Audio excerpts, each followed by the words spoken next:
morning, everybody. Are we ready to begin?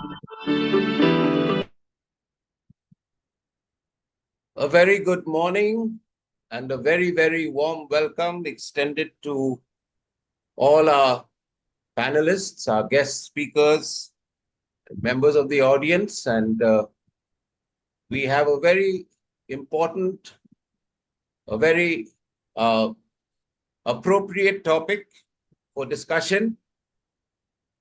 But before we go into the topic, I would just like to say something about Deep Dive. Deep Dive is an initiative that has been taken by the SSRVM Trust on a monthly basis.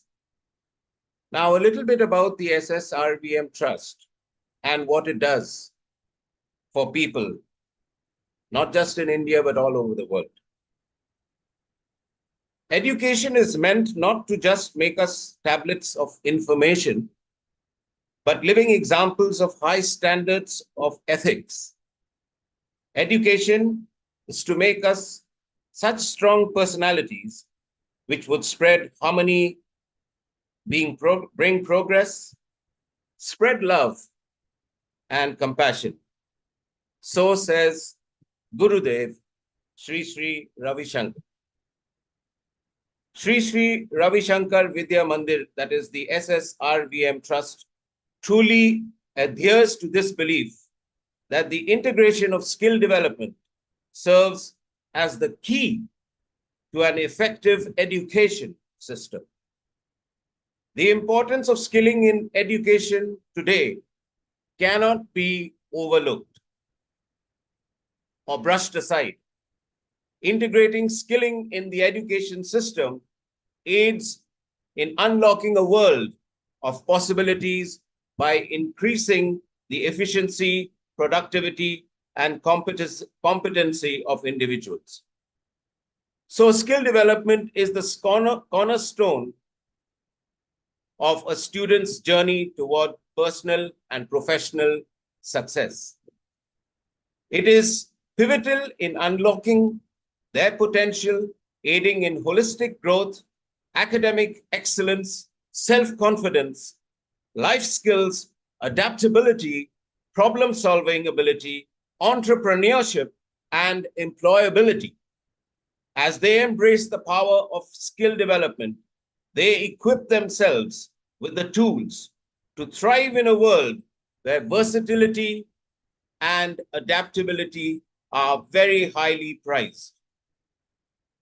It empowers students to shape their destinies and embrace a future full of opportunities. Sri Sri Ravi Shankar Vidya Mandir Trust, which is the educational wing of the art of living, founded by Gurudev Sri Sri Ravi Shankar, runs 117 plus institutions across India and 2 in Nepal and Oman. These include schools, Sri Sri Ayurveda colleges, hospitals, a nursing college, and the Sri Sri University in Odisha. The Art of Living also runs over 1,262 plus schools across the country. I belong to one of them in Kolkata, Sri Sri Academy, which gives a holistic education to those in need. The hallmark of these institutions is that we emphasize imparting value education and focus on the all-round development of the students while creating a stress-free environment. Very, very essential to learning. So without further ado, I would like to first tell you the topic, what it means, and then a little background about our first speaker, Dr. Biswajit Saha. So the topic is the importance of skilling in education. What does this mean? It simply means, why is a skill so important to a child today in the 21st century? Why are we stressing on inculcating not just theory into the minds of children today, but we want them to learn a skill. So we will see reasons galore from our three speakers, beginning with Dr. Biswajit Saha. Then we will have Sri Deepak Sharma, and then Sri Vivek Shukla. So something about Dr. Biswajit Sharma. Dr. Biswajit Sharma is a director, trainings and skill education in CBSE, New Delhi. He manages the works of skill curriculum design, development of student resource books and training manuals, and monitors the execution of various teachers' training programs by 16 CBSE centers of excellence. He also represents CBSE in various national and international committees. Prior to joining CBSE in 2011, Dr. Saha was faculty member and HOD at Government Engineering College, Agartala, and he served as OSD, Technical Education, Government of Tripura, and worked with Tripura Central University and NIC Government of India, various capacities. So Dr. Saha has handled execution of various development projects, World Bank, AICTE, UGC, and MEITY. He has actively participated in the drafting of NVEQF, NSQF, notified by MHRD and MSDE in 2012 and 2013, respectively. He drives promotion of future skills in schools with strong industry association and oversees digital education movement under Vidyadan at Diksha. I now invite Dr. Biswajit Saha to speak on the topic, the importance of skilling in education today. Over to you, Dr. Saha. Thank you, Mr. Clinton. Good morning to all of you. My apology for not switching on the video because I'm traveling, but I thought the schedule is in the evening. So first of all the eminent speaker of today's online session, and of course the participant who have joined us through virtual mode.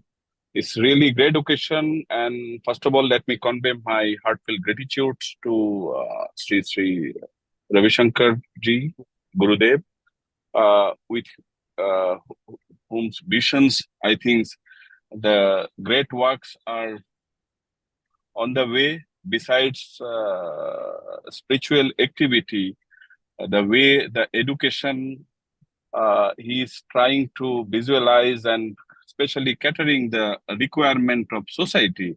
So it is really commendable things which he is spearheading. So coming back to the topic, as skilling in education, there are a lot of emphasis the government of India these days are giving because this especially in the world marked by technology. I'm categorically repeating because this advancement of this economic transformation and the way the landscape of employment is evolving at an unprecedented pace. I think the traditional education, the way it was conceptualized 50 years back, and again, now for all of us need to rethink. And why I am emphasizing on this particular topic, because if you look into new education policy and again, the way NCF has been formulated, the government is categorically looking into how the skilling can be a compulsory component in the day-to-day life. Earlier, also, it was there in a different form because if you look into the integrated approach, which usually we have seen in the school premises, by name of life skills, by name of integrated physical and health education or art education, we try to benchmark the skilling differently.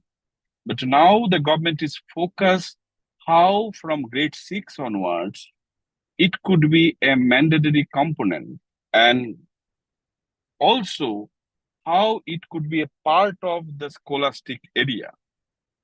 So here I would like to highlight on one agenda, that is new education policy talks about no heart separation. Are we ready for that?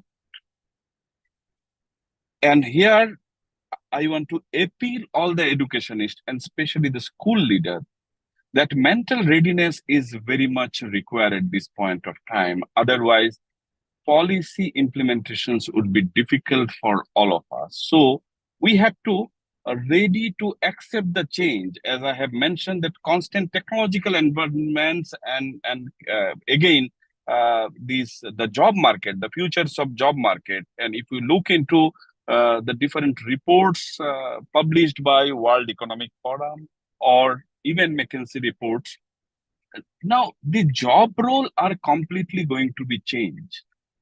And maybe if you really like to encourage the child, that different skilling initiatives emerged by government is can be considered as a beacon of hope. And that way, empowering them to contribute meaningfully to the economy. Now, of course, it would be an early thought how a grade 6 students or grade 11 students going to contribute in the economy, because the nation goes to the school.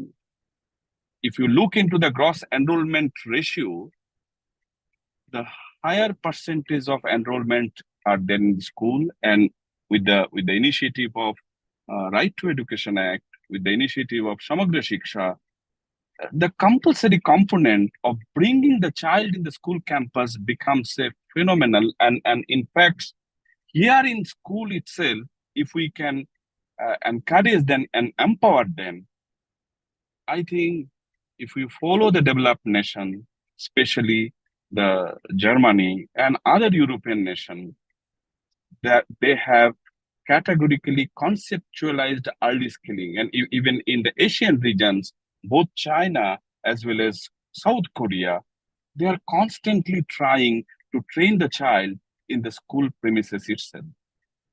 Now, why we are delaying on this? Because there is an academic importance are being formulated in a way, and moreover, I should say, is we have created, education has created a positive mindset that one has to go through certain academic subject, and maybe they can skill they kept as an optional or not compulsory component till this year.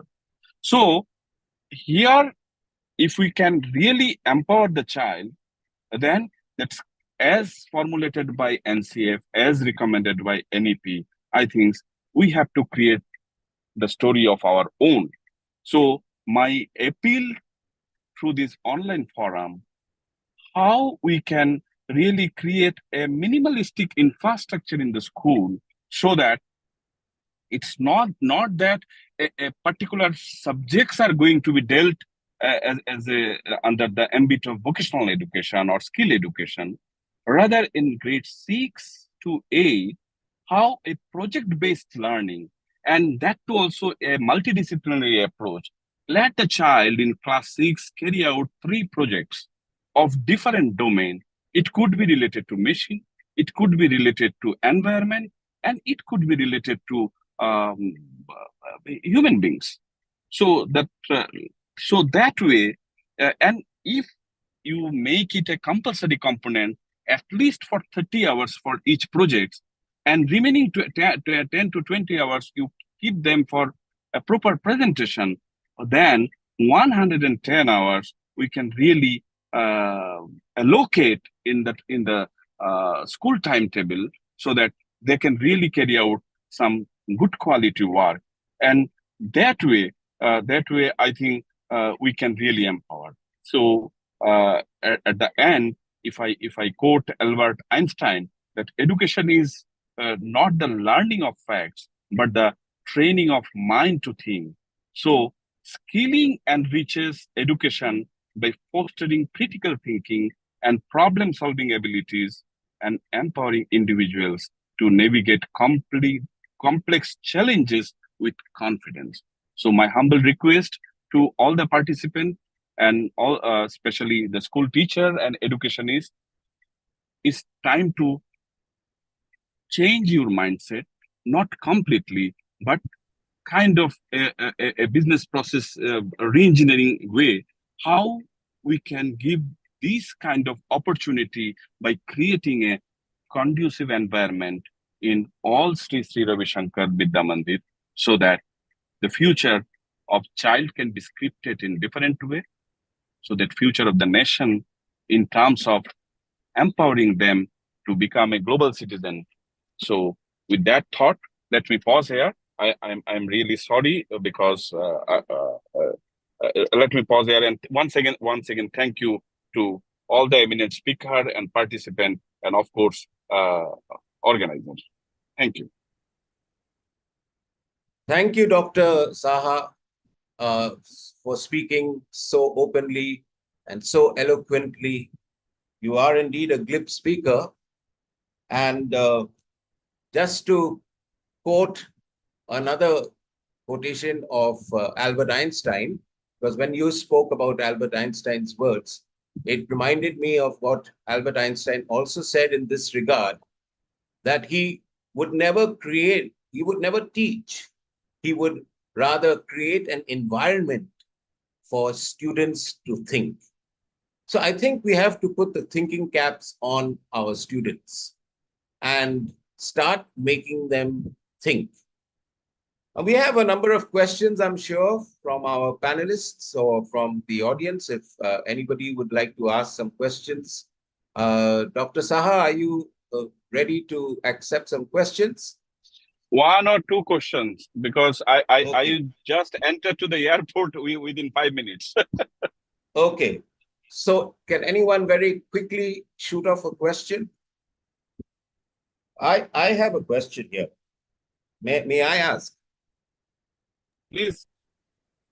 Yes, Doctor, could you tell us in what ways does skilling in education contribute to the economic growth and development of our country, or of any country, for example? Let's take India. Okay, fine. So first of all, for any kind of economic growth, there is a requirement of manufacturing, service industry, and if you look into the manufacturing cycle of any country, any developed nation, it's a short cycle of 15 to 20 years. So starting from, if you look into pre-Second World War or post-Second World War to till date, how the manufacturing hub changes from one continent to other continent, or if you look into the Asia-Pacific region, then definitely I can vouch the Japan contribution in manufacturing, and post-Japan, if how the China took over. Now, gradually, the high precision engineering and all qualitative equipments, now China have started manufacturing. Before that, all low cost and different graded way they try to manufacture for the world. And both here there is a segmented category, the third world countries and also the developing economy. The supply chain was different. Now, my answer to why I'm referring them, because now India is actually taking over the position from the China because of the demographic dividend and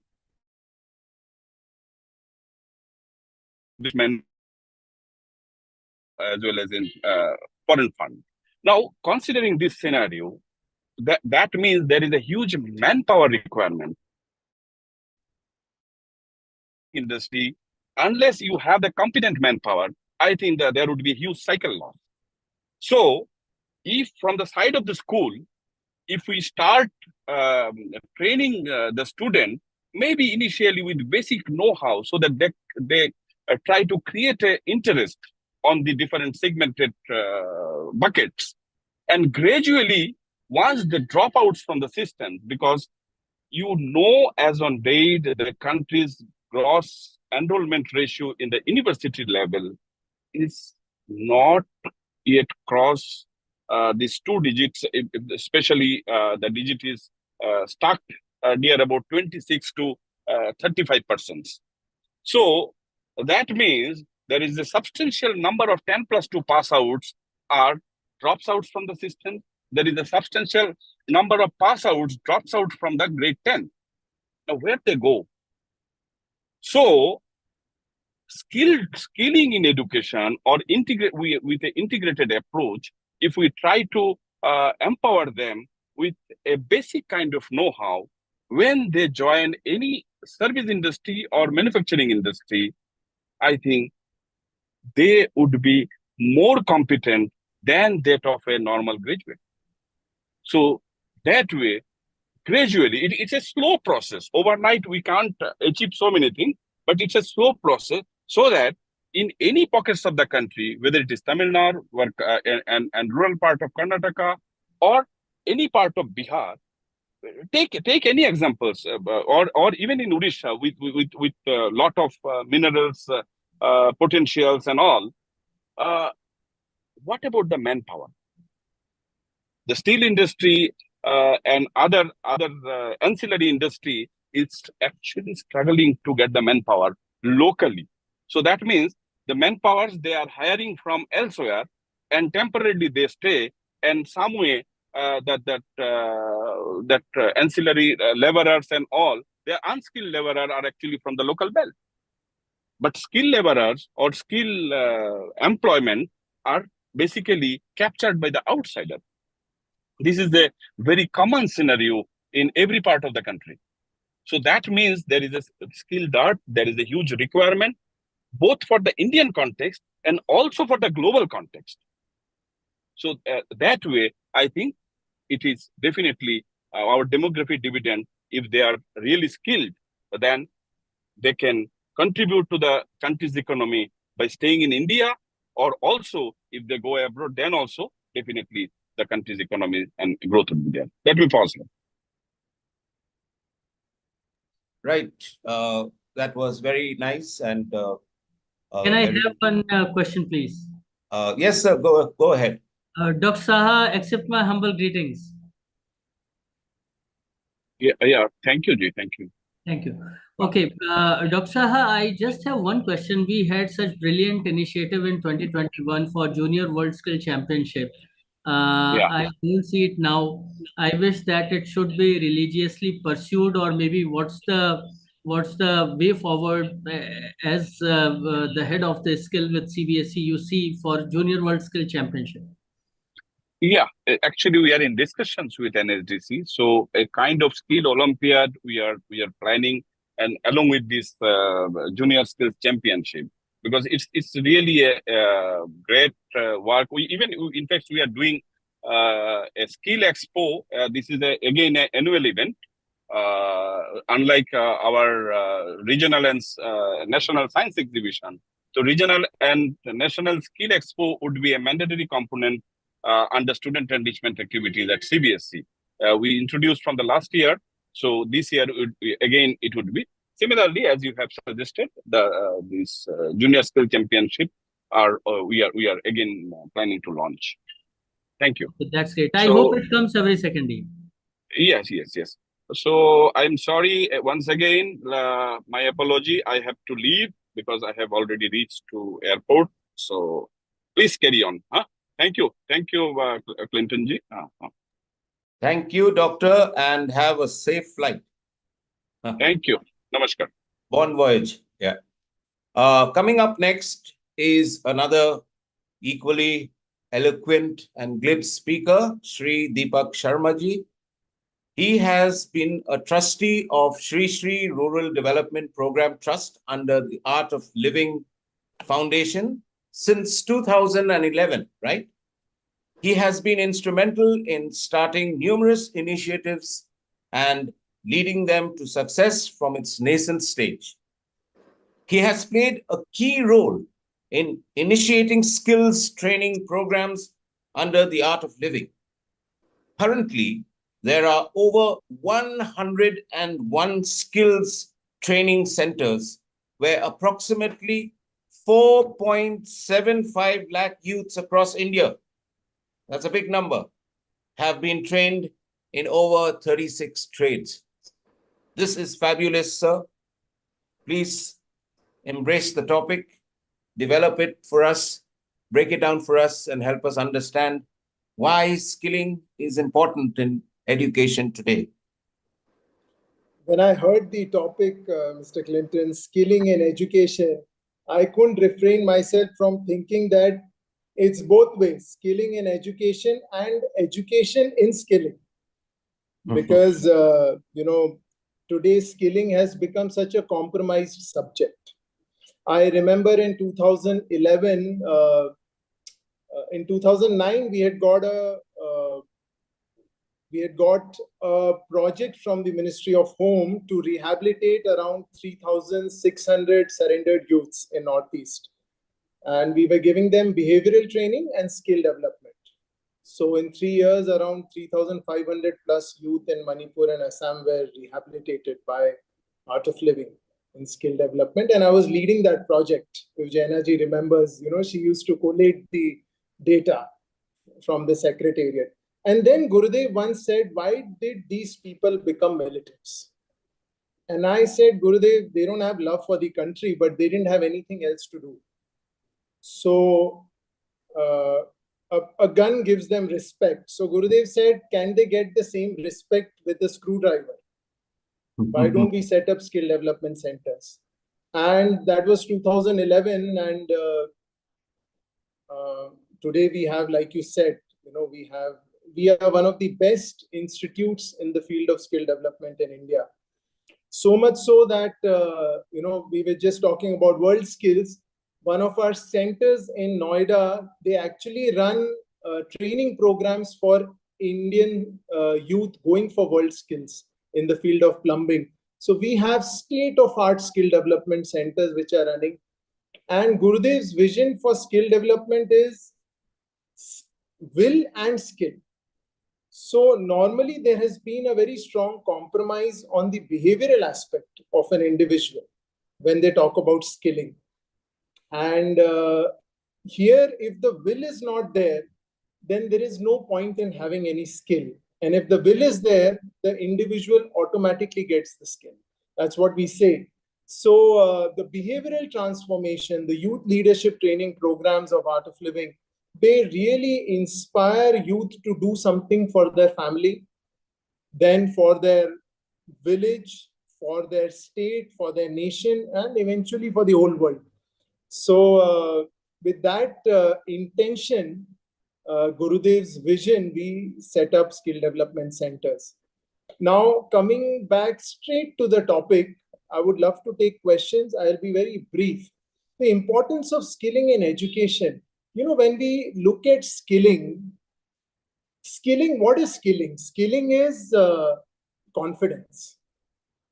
Skilling is creativity. Skilling is, having something with you with which you can really take care of failures. So for me, skilling in education system, when it goes right from standard 6th to college 3rd year, that's what I see, skilling in education system. Skilling in education system firstly gives a lot of creativity, because when you're talking about any kind of skill, it is hands-on. People become creative. Like a small skill like pottery. Now, we have recently started a project with HCL Foundation. We are doing pottery training in juvenile prisons. And you will see that youth are coming out and becoming expert potters. They are starting their mud industries. So creativity comes when you do skilling. Every child, if he's involved in some kind of skill, becomes very creative, and it helps him in any other stream of his life. Second, skilling promotes a lot of independence. So, for example, if a youth is very good in a certain skill, he will be able to take failures. If he doesn't succeed in one stream, he knows that he has a life. I will give you a very beautiful example of one of the skill centers we were running in Dharavi way back in 2014. It was a beautician skill center. And on Saturdays and Sundays, we used to do chocolate making training. And it's a very small subject, chocolate making. And there was this girl, I still remember her name, Mamta, she was doing college first year. And she came and we used to ask this question, why have you come for this training? You know what she said? She said, I wanted to buy an iPhone. This was way back in 2014. And a girl from Dharavi saying that I want to buy an iPhone and my father has said, earn your own money and buy.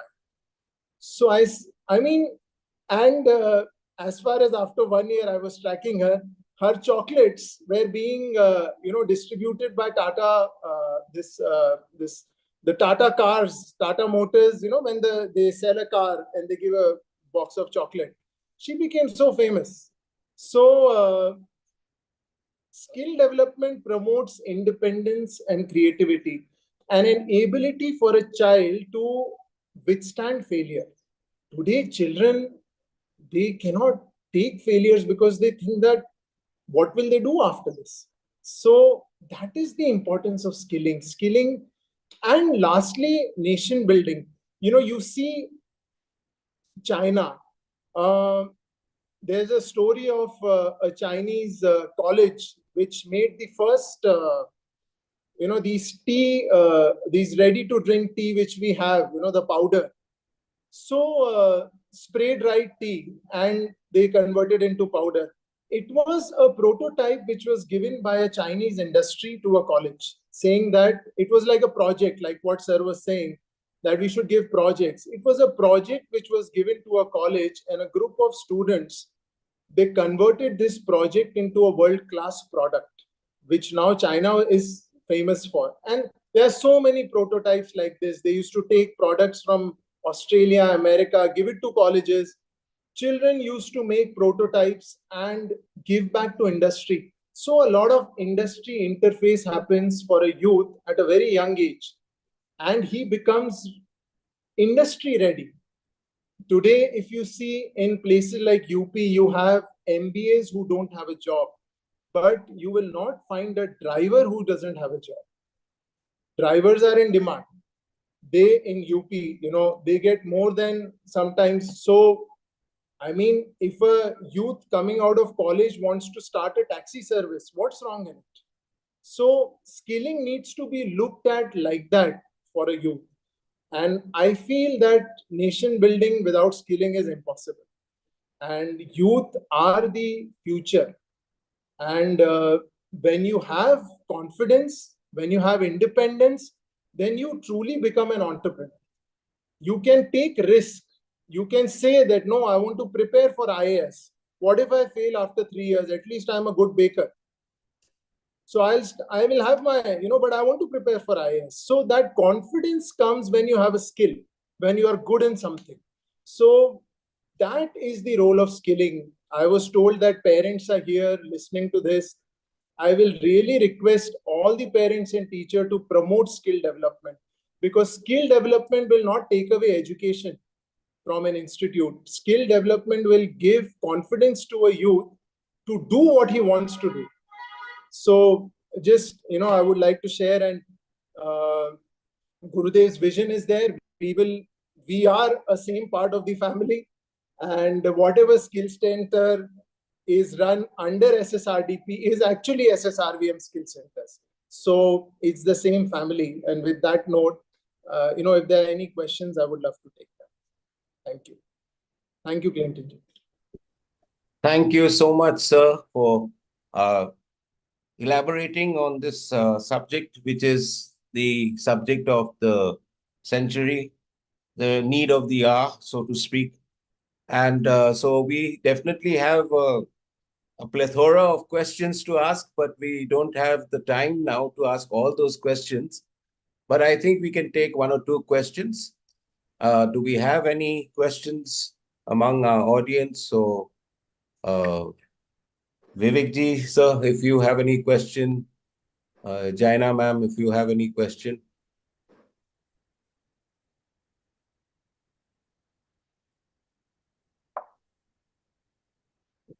Okay, I have an important question here, which I felt while listening to both you speakers.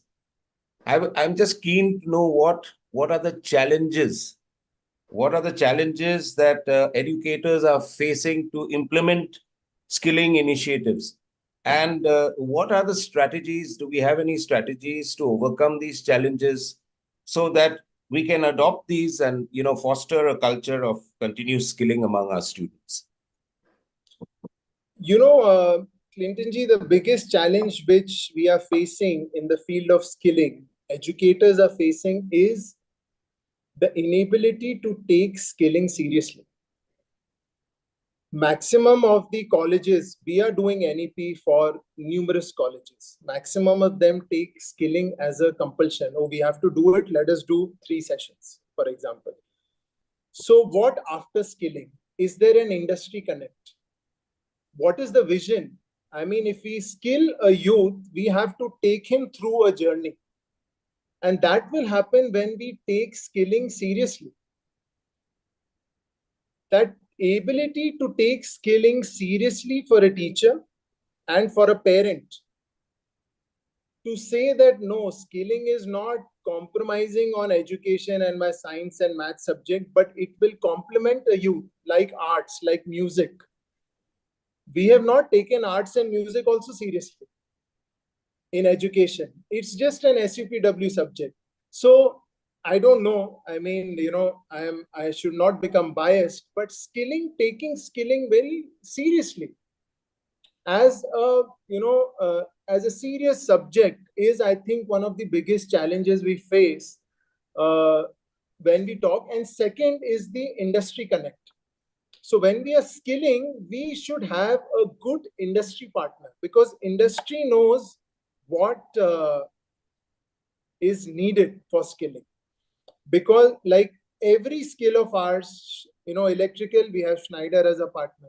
Plumbing, we have Jaguar as a partner. Electrical, we have, carpentry, we have Bosch as a partner.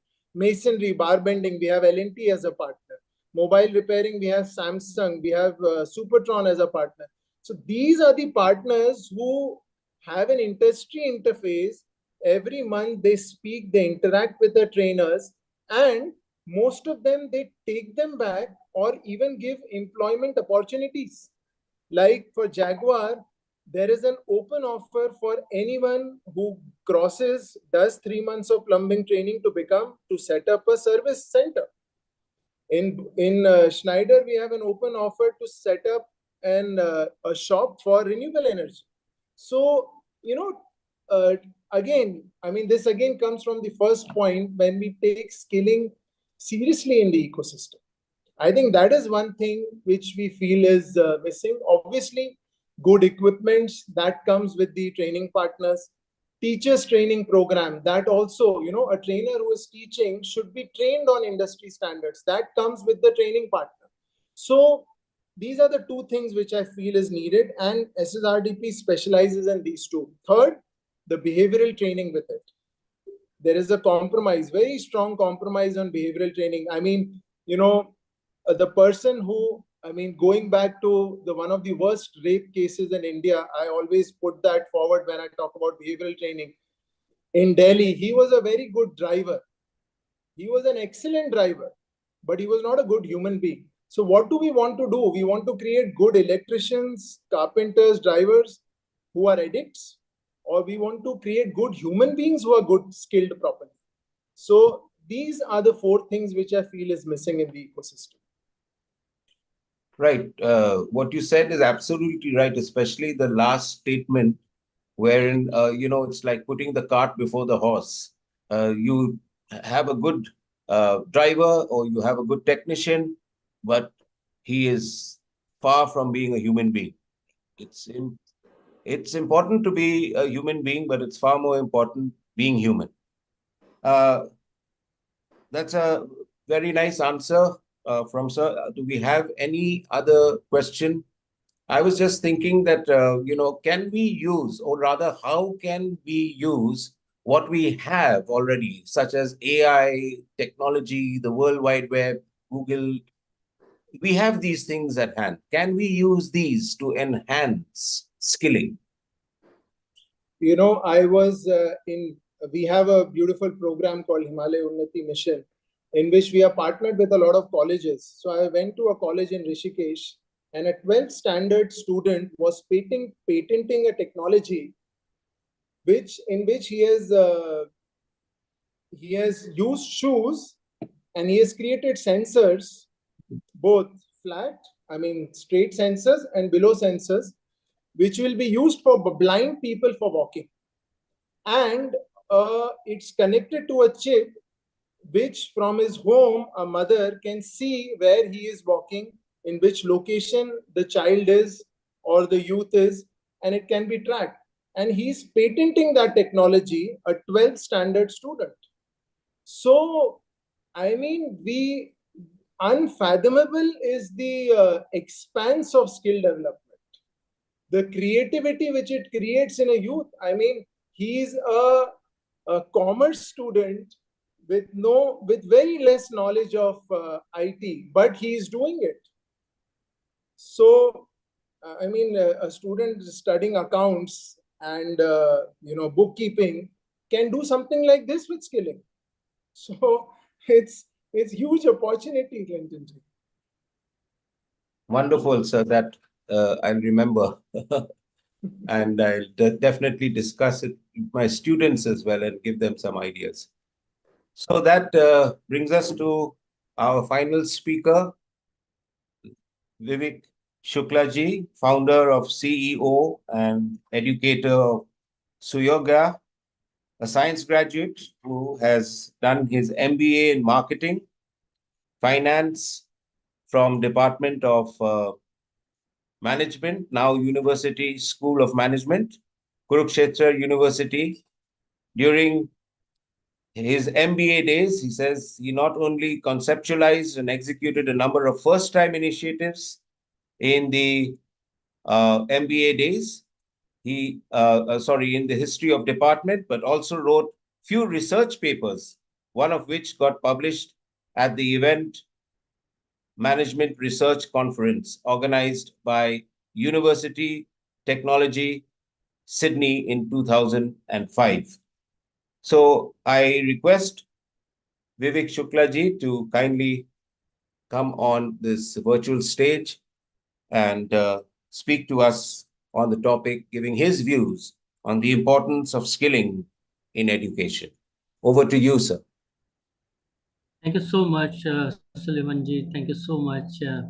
I first of all would like to share my extreme, you can say, sincere thanks to the Sri Ravi Shankar Vidya Mandir Trust, you all, and Dr. Saha, the way he spoke and raised some of the very, very critical points. Mr. Deepak Sharma ji spoke so well and raised another set of very important points.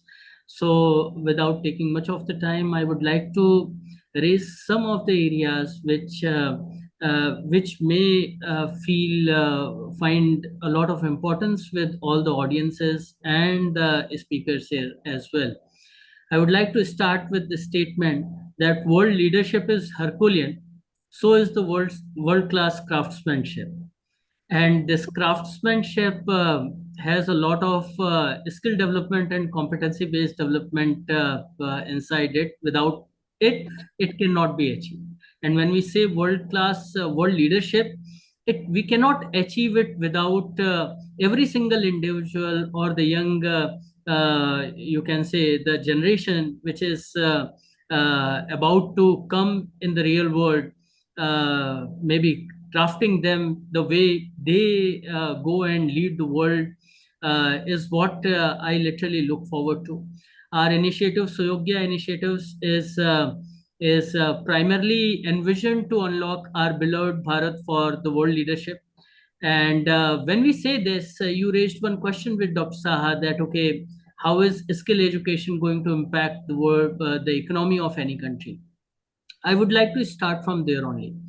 For world leadership, the largest indicator is the economy. US, China, Japan, Germany, and then India is the fifth economy as on date.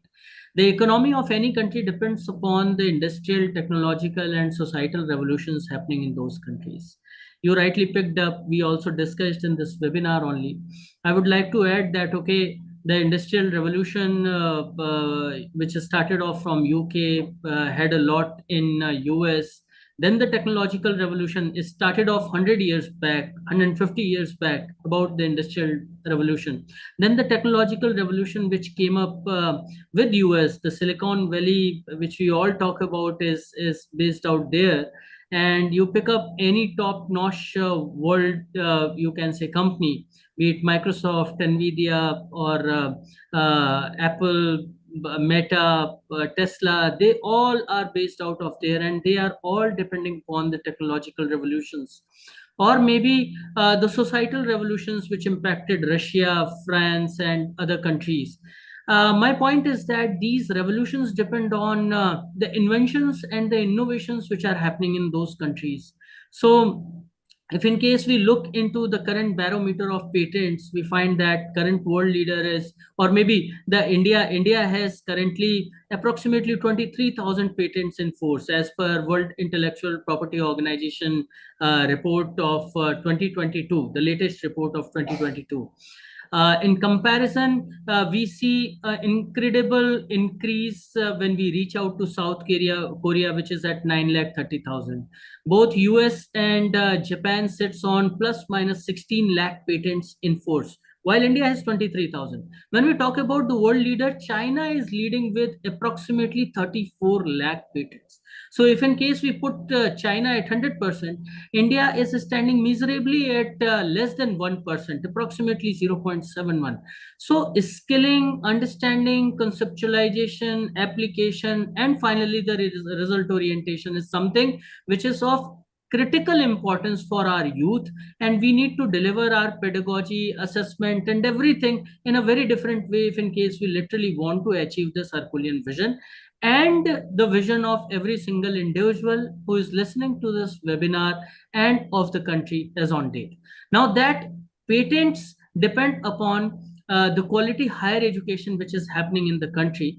The world most renowned, you can say, the ranking system by QS, while Oxford University, which is approximately 1,000 years old, or Cambridge, which is 800 years old, or Harvard, which is 500 years old, is still able to make up to the top 5, even not top 10. China, on the other side, is following all these with 17th, 45th, 37th, and there are around 5 universities of China in top 50. The most beloved institutes, the most respected institutes of ours, like IIT Bombay, stands at 147 in 2024 QS ranking. IIT Delhi is standing on 197, and ISC slipped down to 225. Somewhere we are not able to hold up our ranks in last 10-15 years of joining these ranking systems. So either we are not able to put our efforts rightfully, or the other countries are putting a lot of efforts to keep pace with, or maybe to take up their ranks forward. That finally depends on, is run through the quality school education which we are running. For that, because primarily I find that, okay, these are CBSE students sitting out there.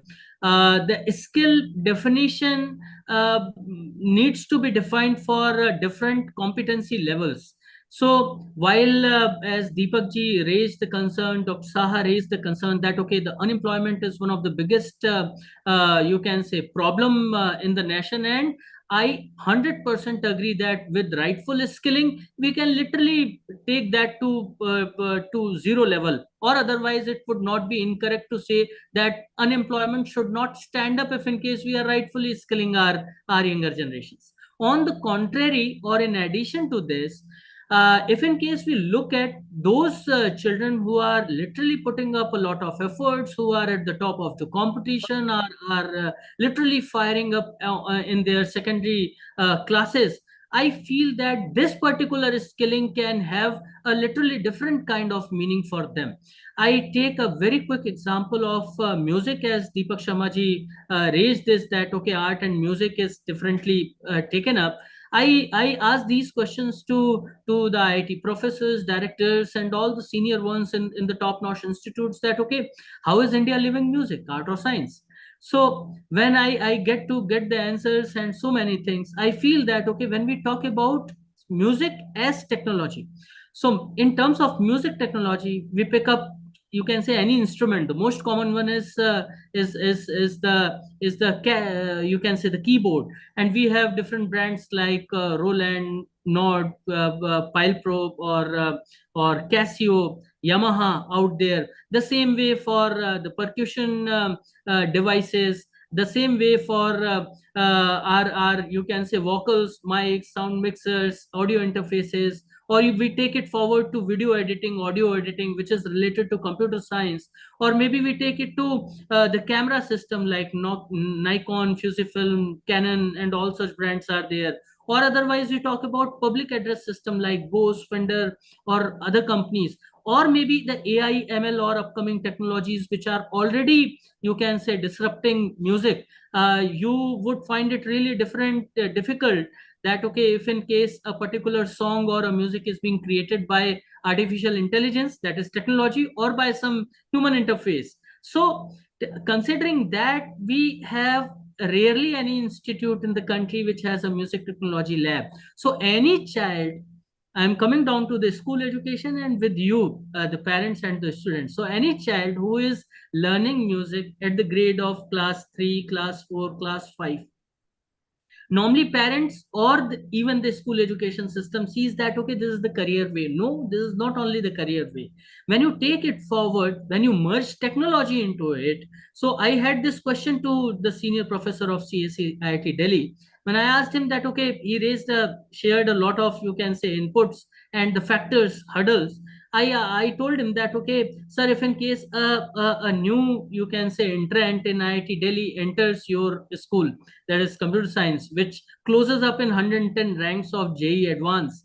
So if in case she says that okay, I have keen interest in doing some research in music technology, what will be your response? And he said that we can't say no, we don't have any right to say no, rather we have to support that. And let me tell you, such skill development opportunities are very much there in the country. If in case we develop our children in this way, let me tell you, this employment will be a different story. They will be giving employment, and I don't see any possibility that okay, whereby they don't create a organization or a setup which is 100 crores, 1,000 crores, and helping the economy, the country, and everyone to take India forward in this direction. So this is what I precisely feel and see, that okay, skill has got great, enormous role in our life. It is not only limited to employment, but it is about opening horizons which are global in nature, which are opening up the competition. I would like to add one more quick input here. We have, as a country, we have reached to a level whereby Indians are leading these, you can say, fantastic top organizations, be it Satya Nadella ji or Sundar Pichai, Nikesh Arora, and taken up by so many innumerable names. Let me tell you that the level which is left now for us Indians, we Indians, and I'm talking about the top-notch brains, is that we open up the innovative thinking and skills, so that we create such futuristic interventions which turn up like Apple or Microsoft or maybe Meta or Alphabet. So this is what is I envision that okay, our children should be able to do, and we are working in those directions. So precisely, and I would like to touch upon no hard separation, which Dr. Saha says. This is so right. Every single, it is not only limited to skill subjects, but then every single subject curriculum, that is physics, chemistry, mathematics, art, science, commerce, or history, psychology, should be looked with the perspective of skill development, so that there is always a unique you can say, interest level map to it, which is the very first principle of NEP 2020, which says to recognize, identify, and foster unique capabilities of each child. I hope we have enormous, you can say, way forward to us. Thank you so much. And if in case you wish to ask any question, please. Yes, so it's open up to the house to ask questions. Anybody would like to ask some questions?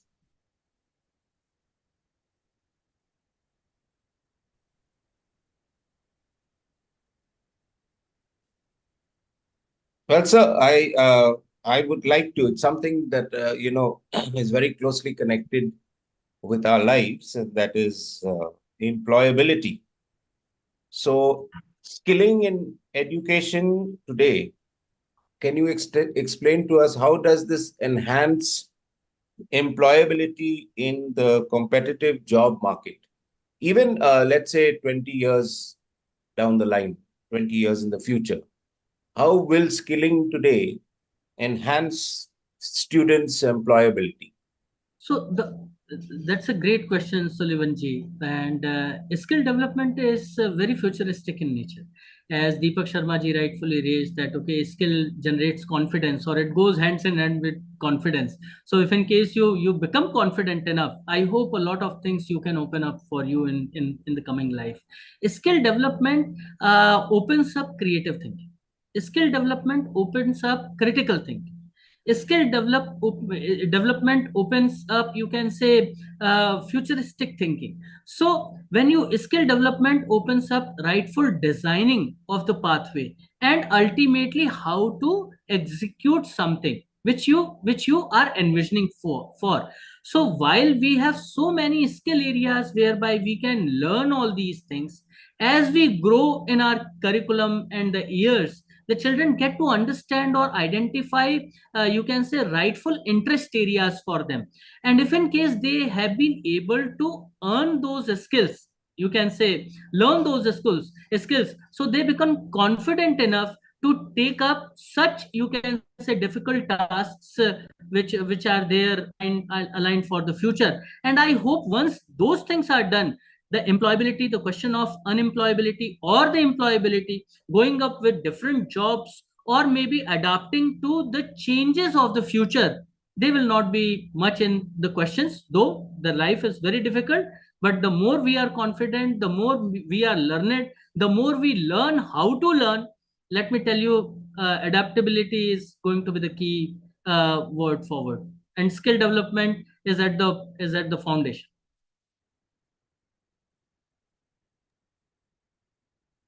Thank you, sir, for elaborating on this subject of the importance of skill development today. And what we have understood in a nutshell, I would say, is action speaks louder than words. I mean, practical knowledge outweighs knowledge in theory. It doesn't negate the theory that is very much intrinsic and very crucial to learning. But what we see and what we have seen in all these years in our educational system, the stress, the focus was on theory, on class learning. But today, there's a paradigm shift. People are looking towards, or educators are looking towards stressing on building skills, hands-on work and practical knowledge, application-based things taught to students today. So I would like to actually put our hands together and thank all three of our speakers. That is Dr. Biswajit Saha, who is not with us right now. Hopefully, he has started his journey. And Shri Deepak Sharma ji, thank you so much for sharing your inputs on this very relevant subject. And finally, Shri Vivek Shukla ji, for your inputs as well. This initiative taken by the Trust, I am sure will definitely see fruitage. And for key points that we have gleaned from today's discussion, I have a few points here. We have discussed that skilling enhances students' employability in the competitive job market. Practical skills training alongside academics, that is also taking into consideration the NEP that has been merged into our curriculum by the government and by the schools, preparing students for success in their careers. Skilled individuals contribute to economic growth and development. Lifelong learning is crucial. Hands-on experiences should be integrated into the education system. There will be challenges. Those challenges are part and parcel of life. Life without challenge is actually meaningless. So challenges exist in skilling initiatives requiring collaboration between the government and educational institutions. And finally, I have here that skilling fosters a culture of continuous learning and prepares students for their future. So skilling has an enormous role to play in our society.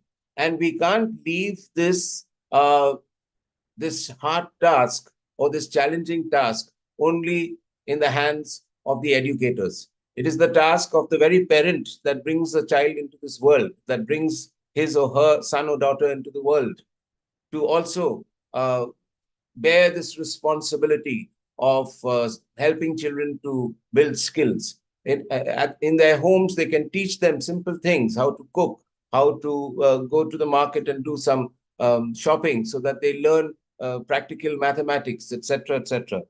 So from a very young age, if the child is, taught to focus on being practical in life, his entire mindset or her entire mindset will change. So once again, thank you, all the panelists and all present here for this panel discussion. I think we have completed this on time. It's 12:05 by my clock. And thank you very much indeed. Thank you very much. Jai Gurudev. Thank you very much. Jaina ji would like to say something, Clinton ji?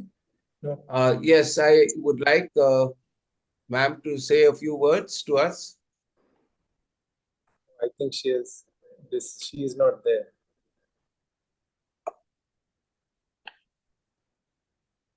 Thank you so much. Right. Thank you, sir. Thank you.